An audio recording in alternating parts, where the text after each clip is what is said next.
días, estamos aquí en Revivados por su palabra, con la palabra de Dios que vive y permanece para siempre. Esta mañana vamos a revisar Romanos capítulo 9. Saben, hasta aquí entre el capítulo 5 y el capítulo 8 del libro de Romanos hemos visto cómo Dios hace esta obra poderosa de salvarle al ser humano, justificarle, es decir, perdonarle y entregarle su justicia para que él esté delante del tribunal de Dios sin mancha. Y luego cómo Él le santifica, es decir, cómo le capacita para que su vida cristiana pueda llevarla a cabo de una manera que refleje el carácter de Dios. Y eso habíamos visto ayer, ¿no? Y cómo esta lucha que tiene el ser humano con su propia naturaleza, pues no es una lucha que le corresponde al ser humano, sino al mismo Dios. Es decir, Dios es el que con el poder de su espíritu va a vencer en nosotros, y esa victoria es nuestra, esa victoria que consuma el espíritu, que consuma el Señor en nuestras vidas. Ahora se hace un paréntesis porque Pablo quiere topar en 3 capítulos, que son la otra parte del libro de Romanos, el capítulo 9, 10 y 11, va a hablar sobre el pueblo de Dios, sobre el Israel. Y él se siente muy triste, y es así como él empieza este capítulo. Dice: me invade una gran tristeza, dice el verso 2, y me embarga un continuo dolor. Desearía yo mismo ser maldecido y separado de Cristo por el bien de mis hermanos, los de mi propia raza. Él siente mucha tristeza porque él se da cuenta que en este último tiempo para Pablo, los judíos habían rechazado a Cristo.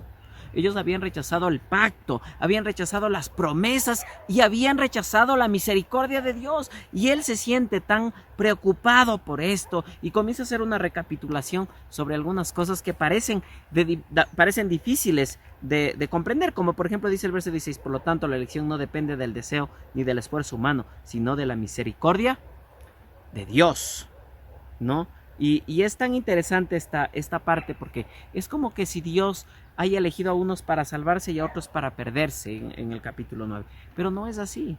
Y el texto dice claro, dice: la elección no depende del ser humano, depende primero de Dios. Y aquí le pone en el primer lugar de la salvación a Jesús, que busca y que tiene misericordia del ser humano.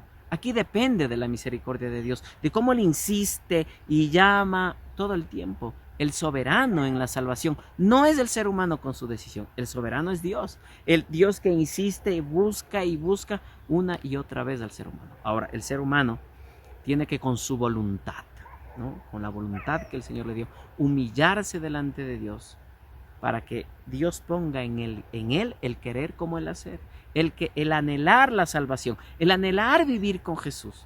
Y eso obviamente no sucedió para el pueblo de Israel. Y el pueblo de Israel no fue humilde, sino que fue orgulloso. Y al ser orgulloso, pues obviamente perdió todas las oportunidades. Y esta es la tristeza de Pablo, de cómo el pueblo de Israel perdió todas las oportunidades que se le dio, incluyéndole al mismo Jacob. Dice: yo amé a Jacob. Pero cuando se refiere que amó a Jacob, no se refiere a Jacob como persona, sino a Jacob como pueblo, es decir, a Israel. Es decir, yo amé a este pueblo, y este pueblo se alejó de mí. Yo lo elegí, pero ellos se alejaron. Por lo tanto, Dios dice, por medio de su palabra, que Él hará otra obra. Miren lo que dice el verso 25, así lo dice Dios en el libro de Oseas: llamaré a mi pueblo a los que no son mi pueblo, y llamaré a mi amada a la que no es mi amada, refiriéndose que un día el evangelio llegaría a los gentiles, es decir, después de haber elegido a Jacob, es decir, a Israel, para que recibiera este llamamiento y la misericordia y la salvación de Dios. Y al ellos rechazar, Dios dice: yo haré otra obra, una obra distinta. Llamaré a los que no son mi pueblo y los haré mi pueblo.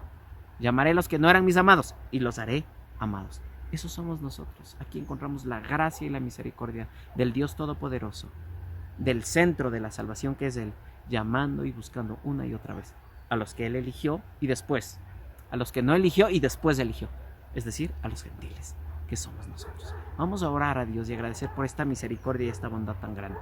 Querido Dios, gracias porque eres un Dios bueno, nos amas y entendemos, oh Dios, por tu palabra, que todo depende de tu misericordia, todo depende de tu amor, y que esta mañana tú nos extiendes tu amor y tu misericordia para salvación, y nos presentamos humildes, Señor.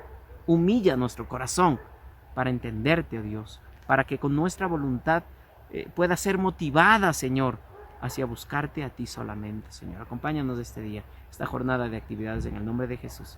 Amén. Que Dios te bendiga.